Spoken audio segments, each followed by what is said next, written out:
Welcome to the David Pakman Show. I am, of course, not David Pakman. I'm Benjamin Dixon, host of the Benjamin Dixon Show. David is away on vacation, I believe, which is a well-deserved break from all of the political madness. There are a lot of things happening in the news. I want to start with Nike making Colin Kaepernick the face of their new ad. We'll pull the image up on your screen now. And on that, on this new ad, this says this: believe in something, even if it means sacrificing everything, just do it. Now, as you can imagine, conservatives have already started to lose their mind. And before we revel in all of them burning their Nike apparel, let's get a few details about this deal. So apparently this is a superstar deal where he gets roughly $1 million or more a year plus royalties. And this is a significant deal because Nike has been supporting Colin Kaepernick since 2011, all the way through this process. Now, what makes this deal important and even bigger is that it places Colin Kaepernick in even more direct competition and confrontation with the NFL as well as President Trump. It's almost as if Nike is giving him an even larger platform than he already had. And by them supporting him, it really puts a bind on the NFL. Now, the situation with the NFL taking a knee and the potential collusion that took place between NFL owners to keep Colin Kaepernick out of off the football field has taken a turn. Last week, a judge ruled that the case could continue. And so now this is like 2 weeks in a row where there has been a lot of negative information, negative results for the NFL, and Colin Kaepernick appears to be winning in several different ways. That being the case, I want to read a quote here from the New York Times, and this is what they had to say about it. They said, quote, Nike will produce new Kaepernick apparel, including shoe and a T-shirt.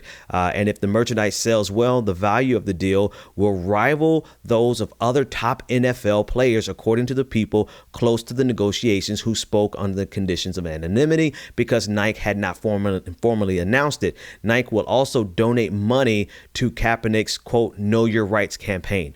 Now, this is an important factor in this.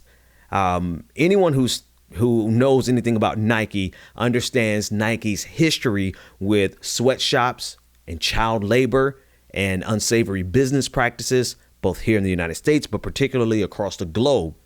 And this is bringing a lot of attention to the reality of corporations co-opting movements, social movements, co-opting the radical voices that are speaking out against political and economic power. Ultimately, it's an example of what we on the left would say capitalism co-opting a movement.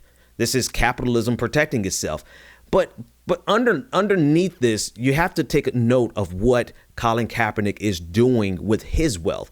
Colin Kaepernick has donated millions of dollars to activists locally who are fighting against police brutality, systemic injustices, et cetera, et cetera. And so Colin Kaepernick is taking this money from Nike as in addition to living his life, because, I mean, chances are we all had to be wondering how he's surviving. He's not getting a check anymore. He wasn't in the league long enough to be set up forever. Most players take a long time to get enough wealth to be able to walk away from the league. And many players don't ever make enough because of their spending habits. But the point is that Colin Kaepernick needed this. He needed this in this revenue, this income to survive. But in addition to survival, Kaepernick uses this money for good. So, I mean, there's a lot of conversations about whether or not we should be happy about this. I'm indifferent towards Nike. But what I will say is that I'm all for Colin Kaepernick using his wealth the way that he uses it, which is to, one, speak out against power, speak truth to power, and then to fund local activists who are actually on the ground doing the work. Now, something positive like this will not happen without conservative backlash. And I want to read you a couple of tweets from conservatives who lost their minds. The first one here on Twitter says this: first, the NFL forces me to choose between my favorite sport and my country. I choose country. Then Nike forces me to choose between my favorite shoes and my country. So when did the American flag and the national anthem become offensive? Now, I wanted to read you that tweet from someone who seems to be just a random Twitter user because he shared video with it. Take a look at this video here. I'm going to enjoy. Hell, I might buy some Adidas. You know how many other sneakers there are to buy, to choose from? You're going to go ahead and say, hey, buy them our shoes. We stand with people who kneel for the national anthem. Well, sorry, Nike. I've been buying you for the past 20 plus years. Not anymore.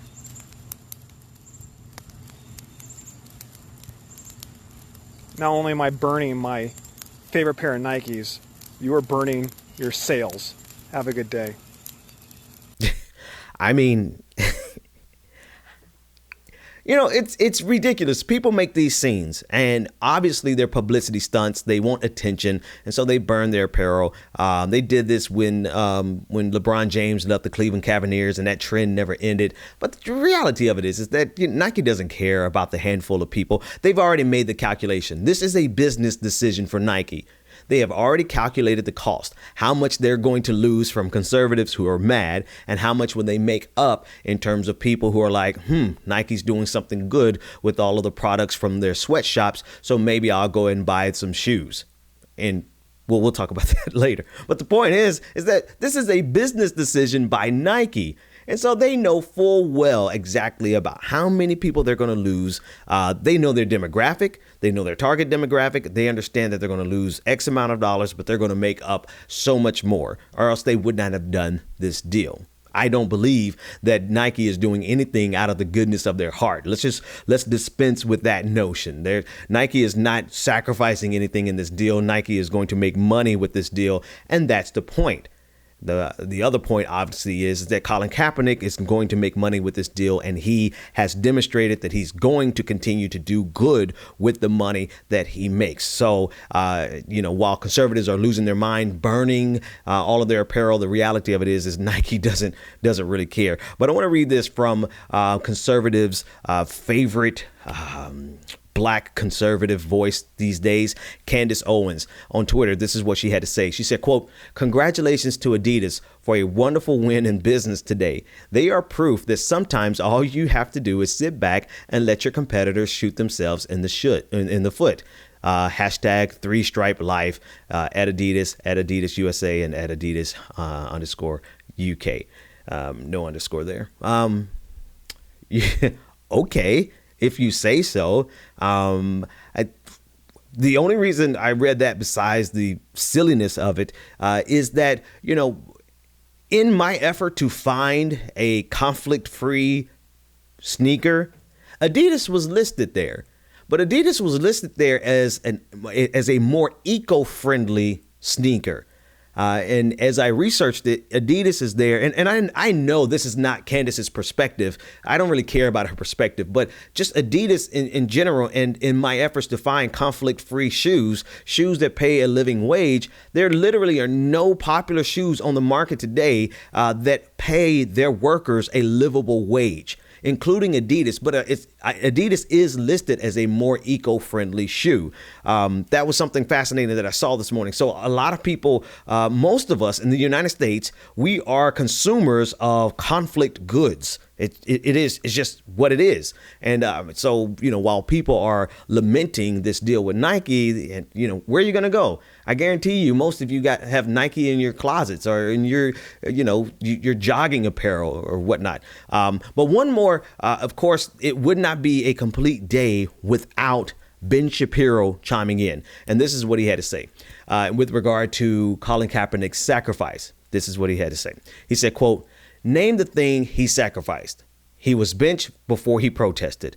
He's become far more celebrated and famous than his performance would justify.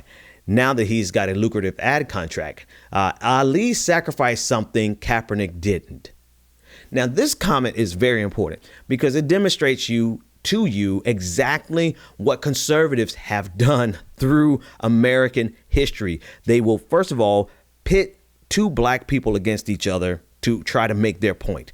But that's just the surface level. If you go one level deeper, they are always willing to lift up somebody after they're dead as the paragon of the way, as the quintessential example of how you should do it or how you should protest. Oh, you should do it like Dr. King did it. Well, we would see how Dr. King would do it today if you all didn't kill him.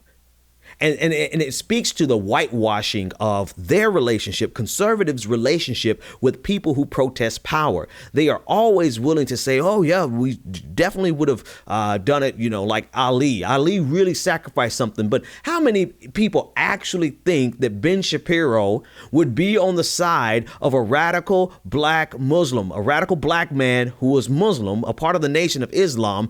Ben Shapiro is lifting up Ali just to sandbag Colin Kaepernick, when in reality, he would not have been on either side. He hated them just the same. So it's just a standard ploy by conservatives to pit black people against each other, to pit revolutionaries against each other, to pit progressives against each other, knowing full well that there's no iteration of protest that any of us can do. I don't care if you're black, if you're white, if you're protesting political power, then there's no way that you could protest and have it approved by those people in power.